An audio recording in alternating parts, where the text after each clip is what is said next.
दोस्तों आइए हम मिलते हैं दूसरे सितारे से। हमारे आज हम जिस दूसरे सितारे से आपकी मुलाकात करा रहे हैं यह है डॉक्टर राहील कंवर साहब। डॉक्टर राहील कंवर का तारुफ ऐसा है कि डॉक्टर राहील कंवर सिर्फ एक डॉक्टर नहीं बल्कि एक समाज सेवक भी रहे और एक नामचीन समाज सेवक रहे। गोवंडी की सतह पर तो बहुत सालों से डॉक्टर राहील कंवर का काम चल रहा है और हम आज जानना चाहेंगे डॉक्टर साहब से कि डॉक्टर साहब के काम के बीच में उनके अनुभव कैसे रहे, मेडिकल फील्ड का अनुभव क्या रहा, सोशल फील्ड का अनुभव क्या रहा, उनकी बचपन की कुछ बातें और जाने अनजानी जो बातें अनसुनी रहती है किसी डॉक्टर की ज़िंदगी से, वो भी हम जानेंगे डॉक्टर राहील कंवर से। तो डॉक्टर राहील कंवर साहब आपका बहुत बहुत स्वागत है और हमारे दर्शकों को आप पहले सबसे क्या कहना चाहेंगे?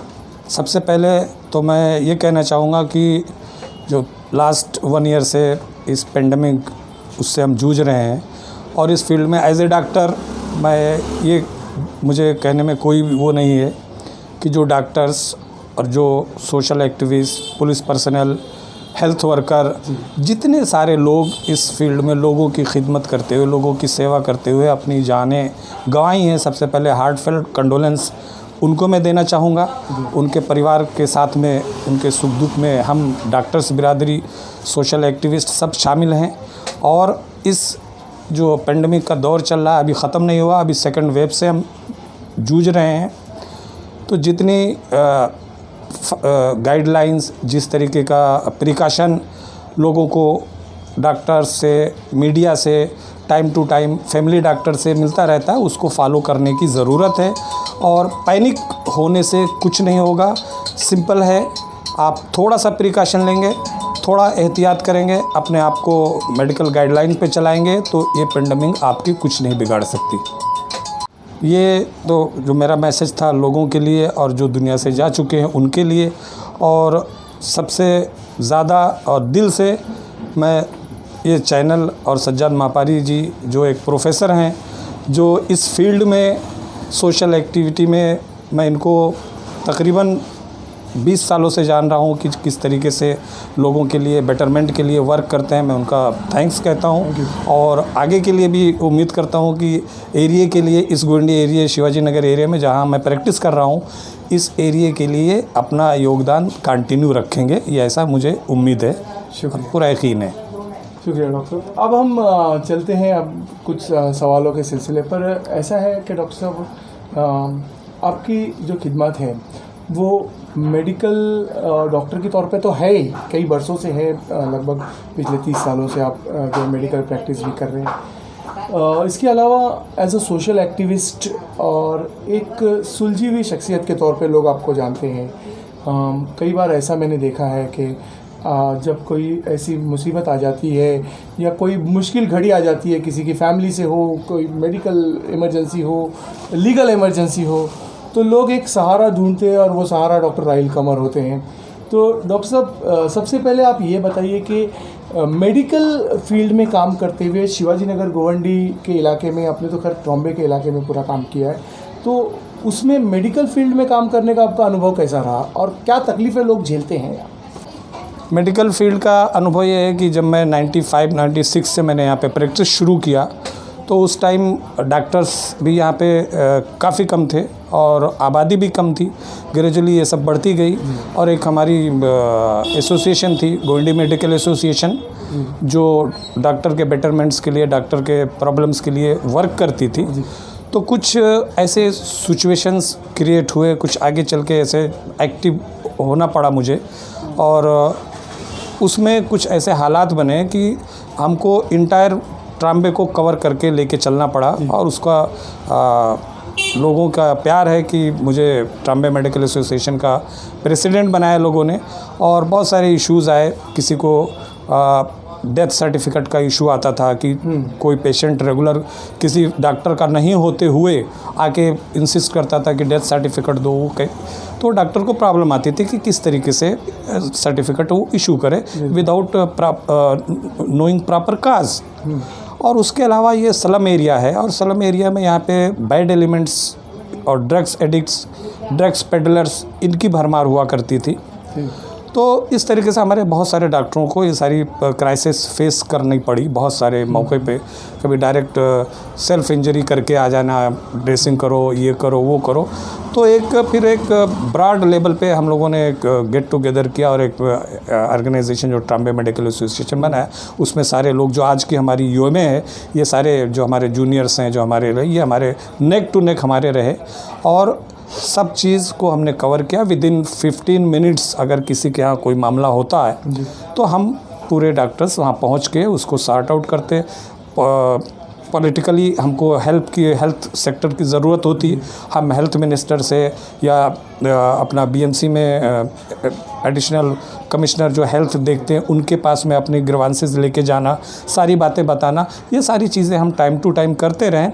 लेकिन हमारे जो सिंपल जो डॉक्टर्स हैं बेचारे, जो जनरल प्रैक्टिस करते हैं, जो इतने एक्टिव नहीं हैं, उनके लिए यहाँ पे प्रैक्टिस करने में बहुत सारी दुश्वारियाँ आती थी बस। बट थैंक्स गॉड कि आज की डेट में काफ़ी हमारे लगभग सभी डॉक्टर्स एक्टिव भी हैं और सेल्फ डिपेंडेंट भी हैं।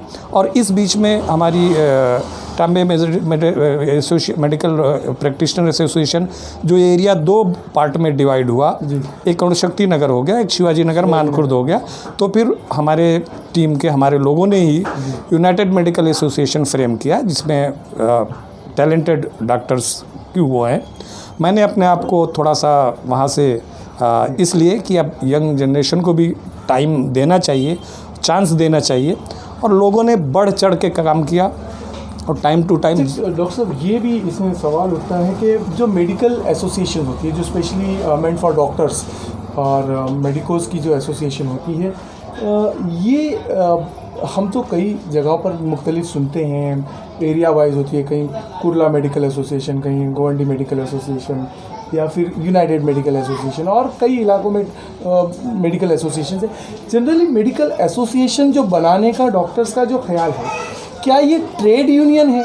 ये एक सवाल हमेशा हमारे दर्शकों के मन में होता है कि ट्रेड यूनियन है, ये सिर्फ जिंदाबाद मुर्दाबाद के लिए है? ऐसा ट्रेड यूनियन और मेडिकल एसोसिएशन में बिग गैप, ज़मीन आसमान का डिफरेंस है। मेडिकल एसोसिएशन का मतलब है for the betterment of doctors, for the betterment of area, ये सारी चीज़ों को लेना है। खाली एसोसिएशन का मतलब ये नहीं होता कि खाली डॉक्टर्स को जाके हम शेल्टर दें, उसको सपोर्ट करें। हम time to time medical camp भी लगाना का काम करते हैं, टाइम टू टाइम वैक्सीनेशन वगैरह का है, वो कोई ड्राइव चलती है, उसमें भी हमारे डॉक्टर्स हेल्प करते हैं। और ये जो डिफरेंट एसोसिएशन इलाके में हैं, उसके साथ साथ फिर एक पूरा मिला के एक मुंबई एसोसिएशन बनता है, मुंबई एसोसिएशन है। तो this type of association is working only in medical field, not trade union.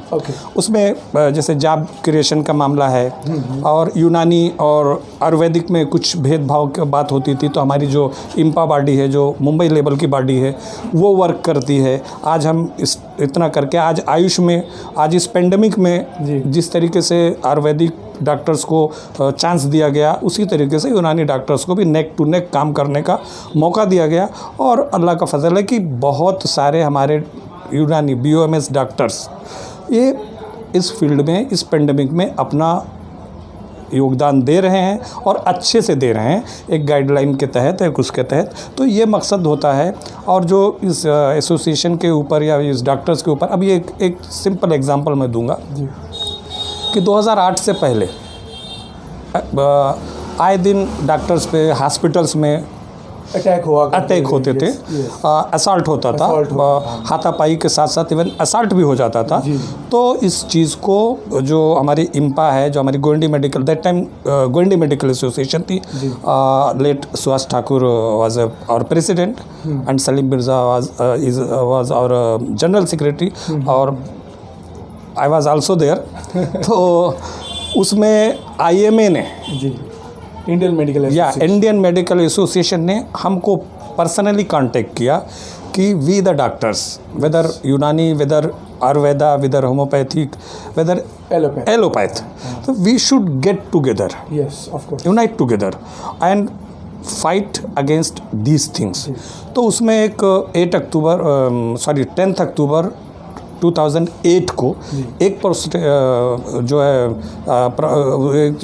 एक उसका मीटिंग का वो किया गया, ऑर्गेनाइज प्रोटेस्ट मीटिंग रखी गई, जो सेंट जॉर्ज हॉस्पिटल से स्टार्ट होके और देन कलेक्टर हाउस जो है वहाँ पे Mrs Kundan that time she was a collector, तो वहाँ हम लोग गए अपना मेमोरेंडम लेके कि ये assault on doctor should be treated as a non cognizable offence.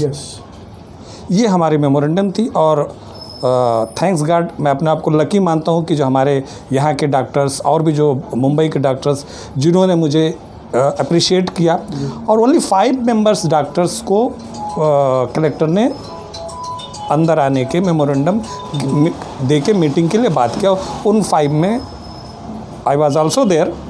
और उसके बाद खुशी इस बात की है कि वो प्रोटेस्ट हमारा इतना कामयाब रहा कि हमारे डॉक्टरों के सपोर्ट को आईएमए के जो उस टाइम प्रेसिडेंट थे मिस्टर कपूर और डॉक्टर दीपक वैद्या जो उस आईएमए बॉडी के मेंबर थे, उन्होंने अप्रिसिएशन किया कि you people BOMS people general practitioner of Gondi done a excellent job. और कुछ दिनों के बाद में ही ये लॉ बन गया, कानून बन गया कि assault on doctor is a crime, non cognizable crime. तो we are working for betterment of the hospitals, doctors and area also. Doctor sahab, आपके सोशल लाइफ के बारे में तो पूरी दुनिया जानती है, अब इसमें बताने की ज़रूरत नहीं है। एक मुंबई के सतह पर एक नाम है डॉक्टर राहिल कमर, लेकिन हम इसके आगे जा कर के आपसे कुछ सवाल पूछना चाहते हैं कि आपकी शुरुआती एजुकेशन कहाँ हुई, फिर आपकी मेडिकल की पढ़ाई कहाँ हुई, और आपने पहली प्रैक्टिस कहाँ की, ये संक्षेप में हमारे दोस्तों को बताइए। बिल्कुल सही है।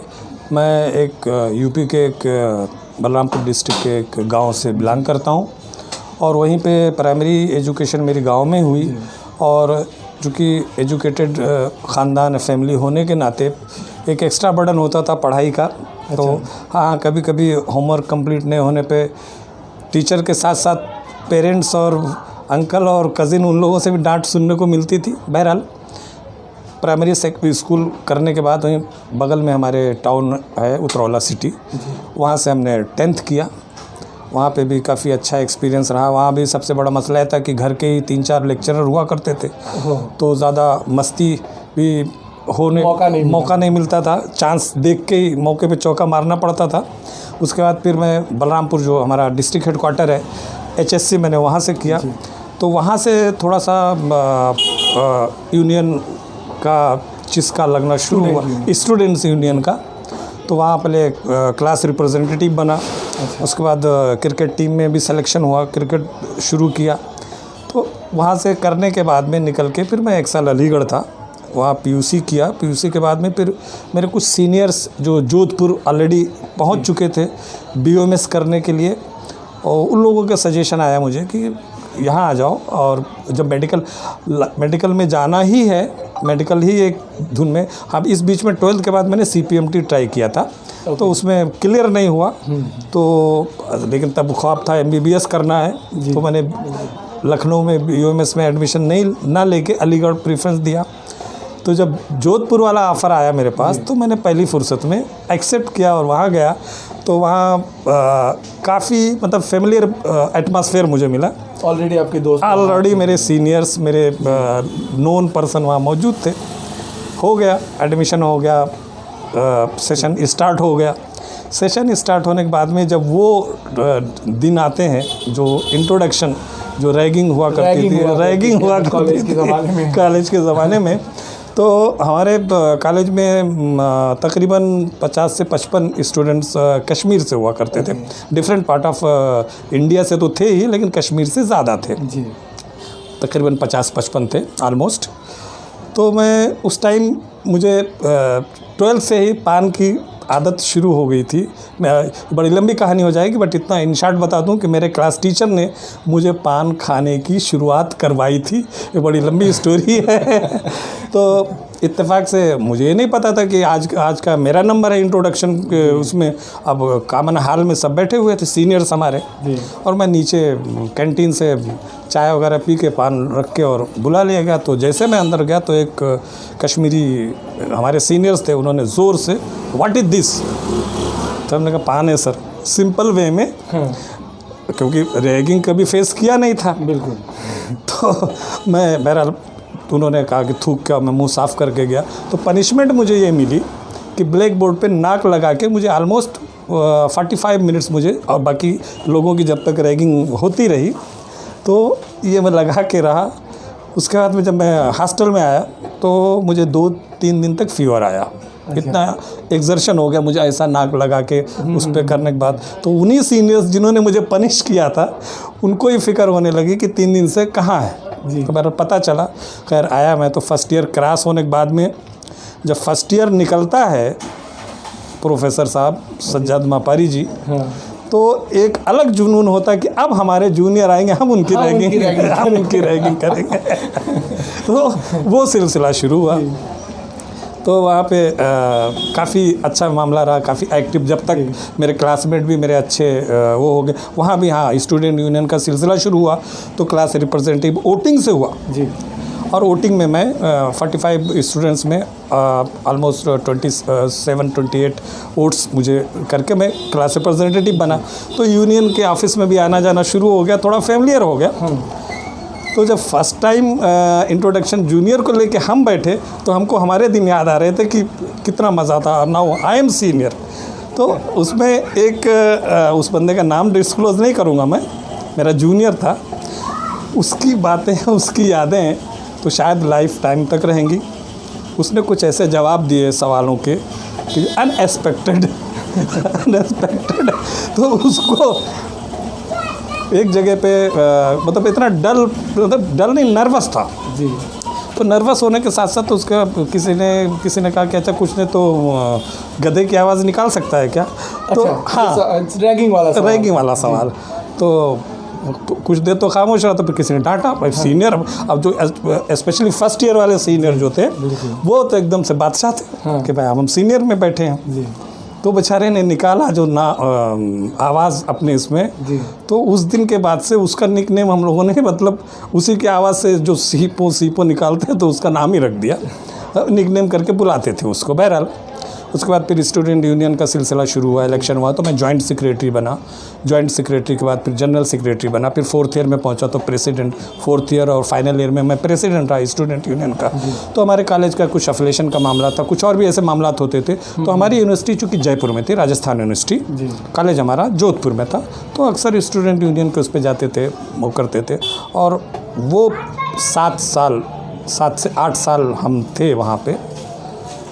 तो वो 7 से 8 साल मेरे ज़िंदगी के ऐसे हैं कि जो हमारे सीनियर्स, जो हमारे जूनियर्स, जो हमारे कलीग्स रहे हैं, उनको मिस मैं किस तरीके से कर रहा हूँ, कैसे कर रहा हूँ, कितना कर रहा हूँ, मैं जानता हूँ या मेरा दिल जानता है। इतना लोगों ने प्यार दिया, इतना लोगों ने सपोर्ट दिया, इतना लोगों ने सराहा, और हर कदम पे आगे बढ़ के मुझे किसी प्रॉब्लम को फेस करने की ज़रूरत नहीं पड़ती थी, लोग खुद आगे आ जाते थे।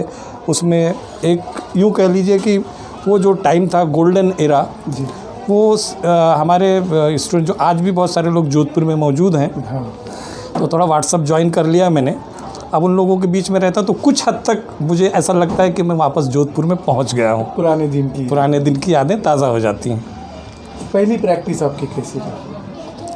पहली प्रैक्टिस वहाँ से ऐसा हुआ कि पास आउट होने के बाद इंटर्नशिप करने के बाद में मैंने वहाँ एक क्लिनिक शुरू किया था, जोधपुर में जस्ट स्टार्ट किया था।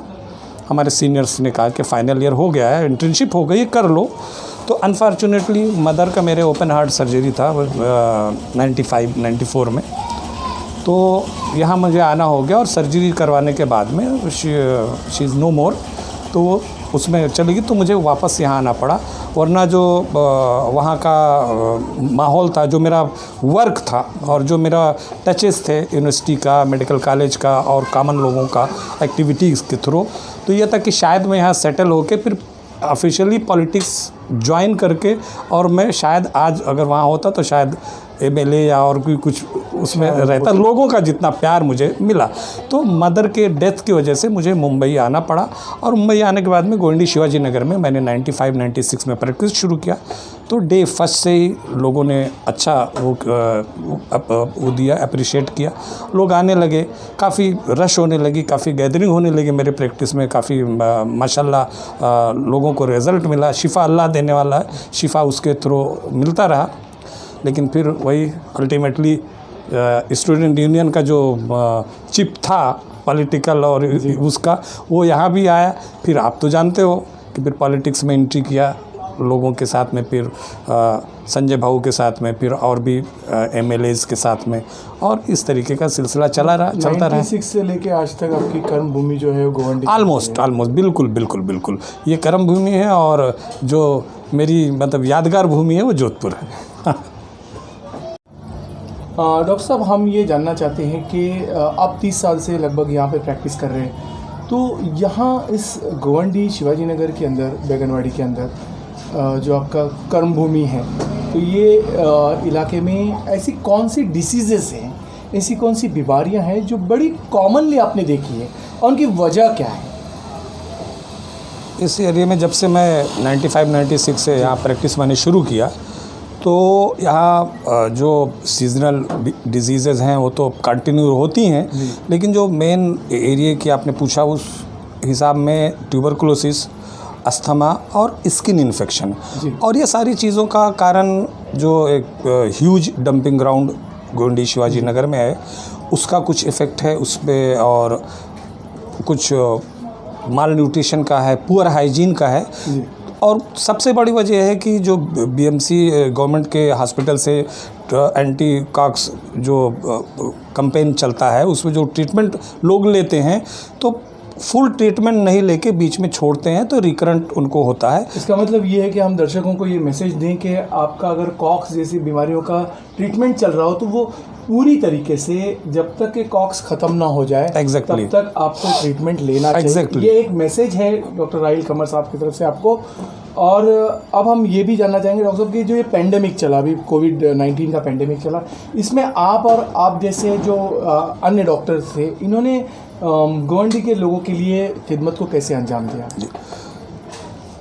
ये जो पेंडेमिक है, जो लास्ट ईयर मार्च से जब स्टार्ट हुआ, तो एक पहले तो कुछ दिन तक लोगों को समझ ही में नहीं आ रहा था कि व्हाट इज़ दिस, लेकिन जैसे जैसे अवेयरनेस आती गई, सारी चीज़ आ गई, तो लोग पैनिक हुए, ज़बरदस्त पैनिक हुए।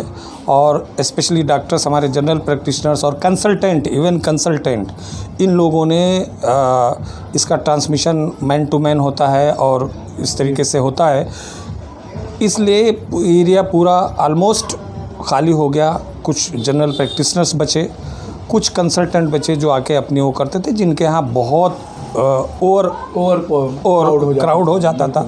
उसमें हमको सोशल डिस्टेंसिंग मेंटेन करने में बड़ी जद्दोजहद करनी पड़ती थी, बड़ी कोशिश करनी पड़ती थी, और एक ही मैसेज होता था कि डोंट बी पैनिक होने की ज़रूरत नहीं है। उस फर्स्ट वेव में लोगों में पैनिकनेस बहुत ज़्यादा थी, और जो हमारे जीपीज़ यहाँ पे रहे, जिन्होंने यहाँ पे अपनी लोगों के लिए अपनी खिदमत अंजाम दिया, मैं उनको सारे लोगों को थैंक्स कहता हूँ। और इस बीच में हमारे गोवंडी के ही 2 से 3 लोग इसी लास्ट डॉक्टर्स जो हमारे फर्स्ट वेव में हमारे बीच नहीं रहे, ड्यूरिंग प्रैक्टिस, वो प्रैक्टिस करते हुए और उनको इन्फेक्शन हुआ, और वो पास एक तौर से ये शहादत रही। उनको मेरा कंडोलेंस आज भी है, और सारी चीज़ उनकी फैमिली का है।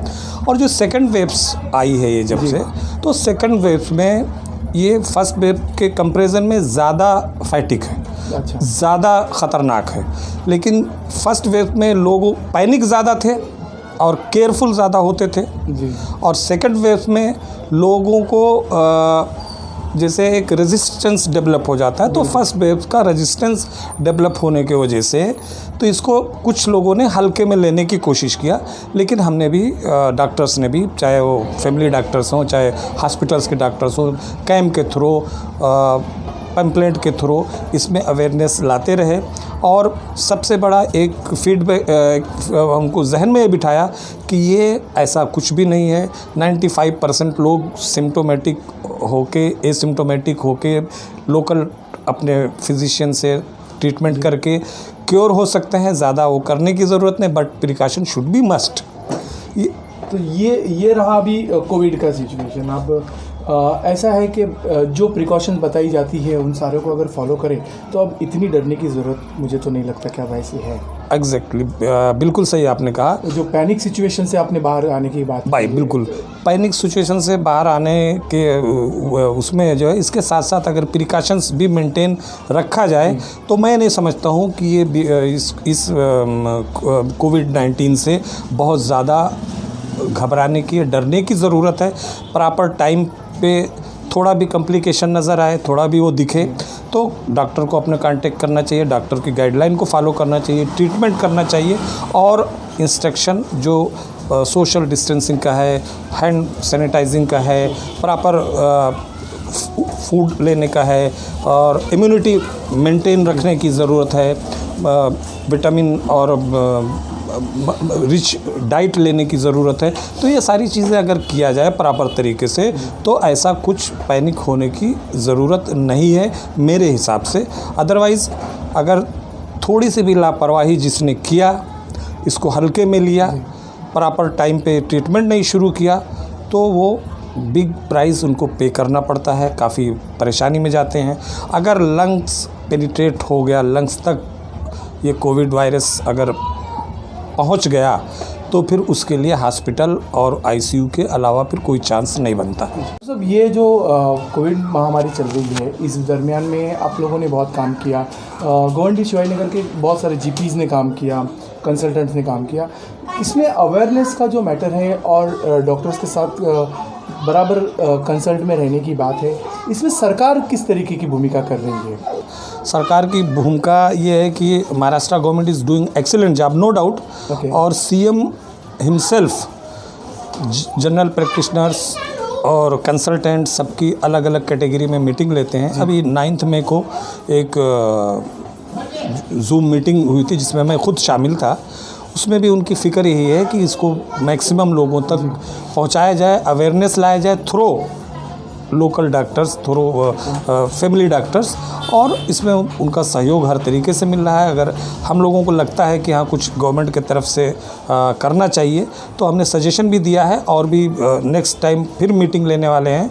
तो इस सब्जेक्ट पे काफ़ी government of Maharashtra specially Uddhav Thackeray ji अच्छा वर्क कर रहे हैं, लोगों को साथ में लेके चल रहे हैं और मीटिंगों का दौर कंटिन्यू रखे हुए हैं कि इस महामारी को कंट्रोल किया जाए। That's why this pandemic is under control in Maharashtra right now. Okay. That's fine. So this is a good job done by Shri Uddhav Thackeray ji. Exactly. And you have been a part of that meeting. So you will be in future. तो ये बहुत अच्छा काम चल रहा है। खैर doctor साहब, थोड़ा हम उस पर भी जाते हैं कि जब आपने इतने वर्षों से काम किया तो हमने एक काम साथ में किया है, उसके बारे में भी आपसे पूछ लेना चाहते हैं कि ग्रेजुएट कॉन्स्टिट्यूंसी के अंदर जो ग्रेजुएट्स का एनरोलमेंट होता है, ये लगभग हम 2006 से करते आ रहे हैं या उससे भी पहले हमने शुरू किया था इस काम को। 2004 में इनफैक्ट हमने शुरू किया था और 2006 में फिर इलेक्शन हुए, फिर 2012 में हुए, 2018 में हुए, अब 2024 में इलेक्शन होंगे। तो हम जो काम कर रहे थे तो आपसे डॉक्टर साहब, क्योंकि मैं तो करता ही हूँ, मैंने तो नेशनल ग्रेजुएट्स फोरम के माध्यम से ये काम करता ही आ रहा हूँ, पिछले 18-20 सालों से ये हमारा काम चल रहा है। लेकिन आप बीइंग अ मेडिकल प्रैक्टिशनर, आप एक संदेश दीजिए अपने डॉक्टर बिरादरी के जो भाइयों को, बहनों को कि ग्रेजुएट कॉन्स्टिट्यूंसी में आप अपना नाम दर्ज कराएं और अपने वोट एक्सरसाइज करें। ये आप ज़रा मैसेज दीजिए। बिल्कुल सही है। ग्रेजुएट कॉन्स्टिट्यूंसी के लिए इनरोलमेंट के लिए भी आउट ऑफ गोंडी लोगों को जाना पड़ता था और पोलिंग बूथ होता था अणुशक्ति नगर, वहाँ हुआ करता था जी। लेकिन ये thanks to professor Sajjad Mapari, इन्होंने इस सेंटर को यहाँ ले लिया। अभी शिवाजी नगर में 1 नंबर स्कूल हाईवे पे जो शिवाजी नगर सिग्नल पे, वहाँ पे पोलिंग बूथ भी है और एनरोलमेंट सेंटर भी है। तो मैं अपने ग्रेजुएट जो मेडिकल ग्रेजुएट हैं, डॉक्टर्स हैं स्पेशली, उनको और हर टाइप के ग्रेजुएट जितने भी हैं सब लोगों को ये अपील करूँगा, रिक्वेस्ट करूँगा कि जब भी टाइम रहे, जब भी इसका इनरोलमेंट स्टार्ट हो तो मैक्सिमम मतलब कोई एक ग्रेजुएट बंदा ऐसा ना हो कि जो अपने आप को इनरोल किए बिना रहे। और इनरोल ही नहीं करना है, साथ साथ इसको जब इलेक्शन का टाइम आए तो अपने वोट को भी कास्ट करना है, अपनी अवेयरनेस दिखाना है और ग्रेजुएट कॉन्स्टिट्यूंसी में अपने आप को इनरोल करके पहले से ही रख लेना ज़रूरी है। ये मेरी appeal medical graduate as well as all graduates. Medical graduates के लिए ये बता देते हैं कि जो BAMS, BUMS, BHMS, MBBS, DHMS, DMLT, ये जितने भी मेडिकल के डिग्रियां हैं, डिप्लोमास है, ये सब वैलिड है, ये सब वैलिड है। अगर आपने किसी भी यूनिवर्सिटी से किया है, मुंबई यूनिवर्सिटी होने की कोई ज़रूरत नहीं, आप Poona university, any university in India, और आप अगर मुंबई में रहते, आपके पास मुंबई में रहने का कोई भी प्रूफ है, तो आप मुंबई ग्रेजुएट्स कॉन्स्टिट्यूएंसी में जो है अपना नाम दर्ज करा सकते हैं। हम हर 6 बरस बाद ये मुहिम चलाते हैं। ग्रेजुएट बीइंग ए ग्रेजुएट, ये हमारी पहली वो रिस्पॉन्सिबिलिटी होनी चाहिए कि हम अपने आप को इनरोल कराएं। और मैं पूरी मुझे उम्मीद है कि आप सारे लोग जो मुझे देख रहे हैं, जो मुझे सुन रहे हैं, मुंबई में हैं, तो मुंबई में या अपने आप को ग्रेजुएट कॉन्स्टिट्यूंसी में इनरोल करा के रख लें और अपने वोट का एक्सरसाइज करें। गोंडी के लोगों को सज्जाद मापारी, प्रोफेसर सज्जाद मापारी से कांटेक्ट करने की ज़रूरत है। अगर इतना बिजी रहते नहीं मिले तो फिर इस नाचीज़ को भी याद कर सकते हैं। ये काम आपका आसानी से हो जाएगा, but should be enrolled yourself in graduate constituency. ये स्पेशल राइट है जो हमको मिला है, जिसका हम इतने वर्षों से काम कर रहे हैं। डॉक्टर साहब, बहुत बहुत शुक्रिया आपका इस मैसेज के लिए। आगे के एक बात अब ऐसा है कि अब थोड़ा हम डॉक्टर राहिल कमर की ज़िंदगी में झांकना चाहते हैं, लेकिन डॉक्टर साहब अब हम चाहते हैं कि लोग वो पहलू जाने, हमारे दोस्त उन चीज़ों को जानें कि जो कभी भी डॉक्टर राहिल कमर से राब्ता होने वाले लोग भी नहीं जानते हैं। ऐसी चीज़ों को हम जानना चाहते हैं। सबसे पहले हम जानना चाहेंगे आपके बचपन की कुछ यादें, और उसके बाद आपका कॉलेज का ज़माना, और फिर कॉलेज में आपकी यूनियन और वो सारी चीज़ें, ये हम जानना चाहेंगे। संक्षेप में हो, लेकिन ये स्टोरी ऐसी हो कि जो आज तक किसी पत्रिका को, किसी अखबार को, किसी चैनल को आपने नहीं बताई है। हो सकता है कि मेडिकल एसोसिएशन के किसी मीटिंग में भी ये बात आपने शेयर, फॉर्मल या इनफॉर्मल, लेकिन आज हमारे साथ आप शेयर करेंगे, ये चीज़ हम चाहते हैं। खेलने के लिहाज से तो क्रिकेट का शौक़ बचपन से रहा, खेला भी हूँ और उसमें रहा। फिल्मों में भी शौक़ रहा है, ऐसा नहीं है कि ना हो, जिसमें बहुत सारी फिल्में बहुत रोमांटिक और बहुत ही ज़्यादा मार धाड़ नहीं, जो रियलिस्टिक फिल्में ज़्यादा पसंद करता हूँ, सोशल जो मैसेज हो इस तरीके का। और फेवरेट एक्ट्रेस में no doubt one and only Rekha. Okay. और एक्टर में फेवरेट एक्टर में अगर जहाँ तक बात करें तो उसमें no doubt Dilip Kumar and Amitabh Bachchan ji. और लोगों की पसंद के बारे में जहाँ तक बात है तो सोशल फील्ड में होने की वजह से मैं यहाँ पे बहुत सारी जमातों में भी रहा हूँ। बैतुलमाल हमने यहाँ पे फर्स्ट टाइम अनवार मस्जिद रोड नंबर 5 पे जामा मस्जिद है, उसमें शुरू किया। तो उलमाए कराम के भी साथ में उनका भी रहा। हर तरीके के लोगों का कंपनी मिला, सब कुछ रहा। हम सबसे अच्छे और सबसे ज़्यादा मैं पसंद करता हूँ उन लोगों को जो लोगों को एक बेटरमेंट की तरफ ले जाने की कोशिश करें। किसी बैक बाइटिंग वाले लोगों से मुझे सख्त नफ़रत है, और अगर 2 कदम हम चलें तो 4 कदम हमारे लिए कोई चलने को तैयार, ऐसे लोगों से ज़्यादा इंटरेक्ट होना मुझे अच्छा लगता है। डॉक्टर साहब, आखिरी एक संदेश जो आज यंग लड़के लड़कियां आपको देख रहे हैं, जो हमारे दोस्त आपको देख रहे हैं, जो डॉक्टर भी बनना चाहते होंगे, जिनकी ज़िंदगी में एक ख्वाहिश होगी कि हम मेडिकल प्रैक्टिशनर बने, उनके लिए भी एक संदेश, और जो आम हमारे जो दर्शक देख रहे हैं उनके लिए भी एक मैसेज आपकी तरफ से। सबसे पहले तो जो न्यू जनरेशन है, जो यंग जनरेशन है, जो स्टडी कर रहे हैं, जो पढ़ रहे हैं, उनसे मैं ये अपील करना चाहूँगा कि हार्ड वर्क, स्टडी फोकस करें, बाकी किसी चीज़ को फोकस ना करें। एटमॉस्फेयर ऐसा क्रिएट करें कि जिसमें एजुकेशन का मामला हो, और जो कंपनी होती है, सबसे बड़ी बात कंपनी, जी। साथ ही सेलेक्टेड लोगों को, स्टूडेंट जो होते हैं, जो आज का जो यंग जनरेशन का है, ड्रग्स में बहुत सारे चले जाते हैं, बहुत सारे और भी बैड हैबिट्स होती है, तो ऐसे लोगों से अवॉइड करें। और मेडिकल लाइन में जाने वालों के लिए तो यह है कि हार्ड वर्क आज से ही स्टार्ट कर दें, और अगर MBBS और ये सब क्वालिफाई करना है तो नीट का एग्ज़ाम अपीयर होना पड़ेगा। बहुत ही आसान है। स्टडी एंड ओनली स्टडी और पंक्चुअलिटी, ये चीज़ करेंगे तो मेडिकल ग्रेजुएट होने में भी टाइम नहीं लगेगा। और एजुकेशन आज इतनी आसान है कि हर जगह डिस्टेंस एजुकेशन, जगह जगह पे कॉलेजेस, जगह जगह पे यूनिवर्सिटीज़, बहुत सारे फैसिलिटीज़ पहले के कंपैरिजन में अब ज़्यादा हो गए हैं। और एजुकेशन ही एक ओनली सॉल्यूशन है अपलिफ्टमेंट का, जो हमारे नौजवानों को आगे ले जाने का, आगे बेटर फ्यूचर के लिए। तो प्लीज़ एजुकेट योरसेल्फ और फोकस अपने फ्यूचर पे करो। फ्यूचर बनाने के लिए आपको एजुकेशन लेना होगा। टेक्निकल एजुकेशन है, प्रोफेशनल एजुकेशन है, कॉमन एजुकेशन है, but you should be educate first. फिर एक बार वापस सज्जाद महापारी साहब का और उनके इस समाचार यात्रा चैनल का बहुत बहुत थैंक यू। और stay safe, stay home, be safe. Thank you very much doctor. तो आज हमने मुलाकात आपकी करवाई 2 डॉक्टर्स से जो कोरोना वॉरियर्स हैं और जिन्होंने गोवंडी, शिवाजी नगर, बैंगनवाड़ी इस इलाके में अपने काम को अंजाम दिया। कोरोना वॉरियर के तौर पर कोविड महामारी के बीच में लोगों की सेवा निरंतर करते रहे हैं और कर रहे हैं।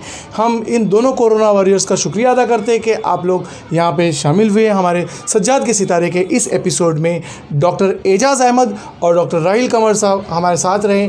आज हमने इन दोनों डॉक्टर्स की शख्सियत को आपके सामने बयान किया। हम चाहेंगे कि आपको अगर कोई भी दिक्कत है तो आप बेझिझक डॉक्टर राहिल कंवर साहब से रब्ता कर सकते हैं या डॉक्टर एजाज़ साहब से रब्ता कर सकते हैं और जो है इनसे आप फैज़ हासिल कर सकते हैं। बहुत बहुत शुक्रिया दोनों कोरोना वॉरियर्स का। और दोस्तों, मिलते हैं किसी और एपिसोड में किसी और सितारे के साथ, सज्जाद के सितारे में।